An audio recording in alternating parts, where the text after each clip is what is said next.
We're now just over a week away from the election, and we have an important candidate forum coming up in Jasper. We'll have more on that. Plus, Jasper Mayor Terry Seitz is this week's guest on Monday with the Mayor, and host Bill Potter brings us another episode in our ongoing candidate series tonight on Inform. All of that and much more is up next here on the 18 WJTS News.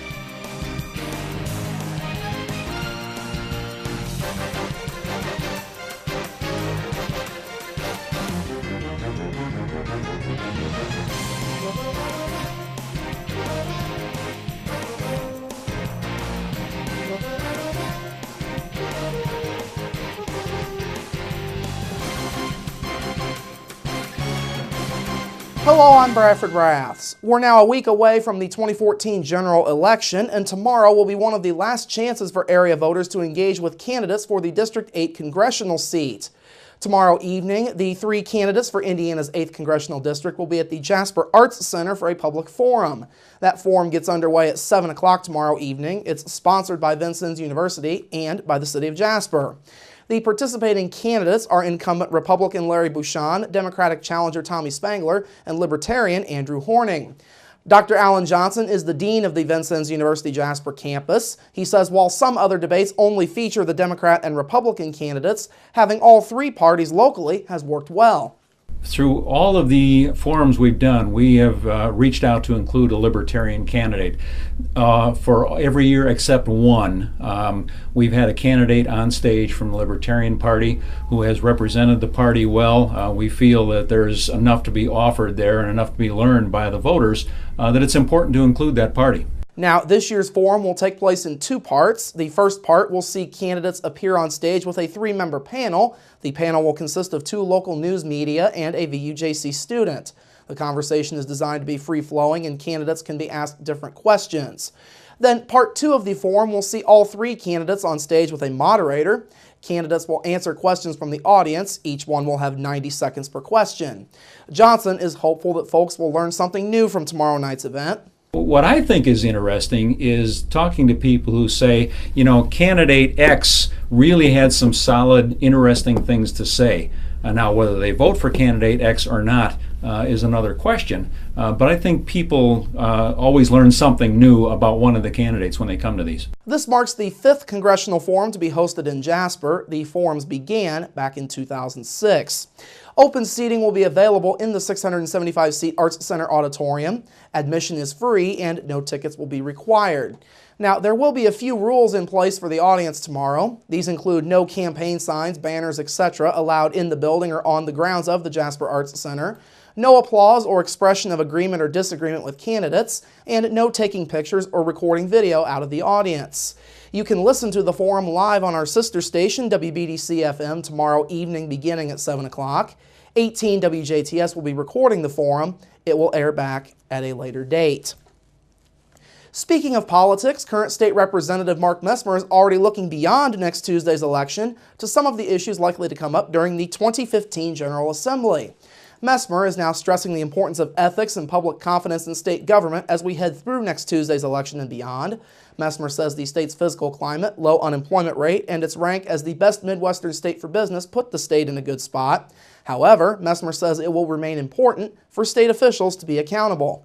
No matter where you work, we've all encountered situations where our integrity is put to test. Unfortunately, these situations are inevitable.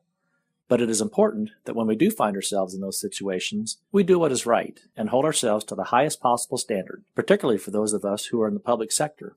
Messmer says several steps have been taken in recent years to ensure that Indiana's government is as transparent as possible. These include the 2005 passing of legislation requiring House committee members to vote in person. Messmer has also touted the state's recent creation of a transparency portal. The online database's goal is to give Hoosiers access to state information ranging from contracts to various agency budgets. Messmer is running against Democrat Larry Vollmer for the District 48 State Senate seat coming up next Tuesday. Now, the talk about ethics reform in the State House began following the recent controversy surrounding former Republican State Representative Eric Turner. Turner, who was the Speaker pro tem of the Indiana House, resigned last month following his successful effort to kill a proposed moratorium on nursing home construction during this past year's legislative session. Turner and his son owned Main Street Property Group, which would have benefited from that effort. Turner was later cleared of wrongdoing by a House ethics panel. One final political note, Governor Mike Pence will be paying a visit to Du Bois County next week. Du Bois County Republican Chairman Don Hayes says Pence will be in the county next Monday, November 3rd. Hayes says the governor is taking part in a planned rally featuring Pence and Republican candidates for statewide congressional and legislative offices from 3:30 to 4:30 p.m. at the Huntingburg Event Center. We will pass along any more information on this visit should it be made available to us. Some of Indiana's mayors have joined law enforcement officials in urging lawmakers to combat the methamphetamine scourge by making some cold medications available only by prescription. Terre Haute Mayor Duke Bennett told about 24 officials who gathered Friday in the western Indiana city for a meth summit that the goal is for Indiana to join Oregon and Mississippi in that regard. Such medications can be used in the making of meth. Summit Speaker Nikki Crawford of the Indiana State Police Meth Suppression Section told representatives of state agencies, state police, and others that one box of pseudoephedrine-based medicine is purchased every 15 seconds statewide. The U.S. Drug Enforcement Agency says Indiana remains among the top states for meth-related incidents. The state was number 1 in meth lab busts last year. Finally this evening, a former Indiana State Police trooper ultimately acquitted in the slayings of his wife and 2 children is now suing prosecutors, investigators, and others for malicious prosecution, false imprisonment, and other counts.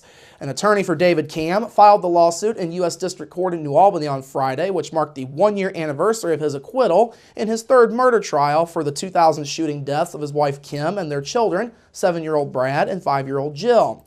2 earlier convictions were overturned on appeal. The 50-year-old Cam spent 13 years in prison. The 72-page complaint is seeking unspecified damages. Another man, Charles Boney, is serving a 225-year prison sentence after he was convicted of the slayings back in 2005. All right, coming up after the break, Jasper Mayor Terry Seitz joins me for Monday with the Mayor, plus your local forecast, sports with Kurt Gooksell, and Inform. That's all up next here on the 18 WJTS News. Local people watching local people.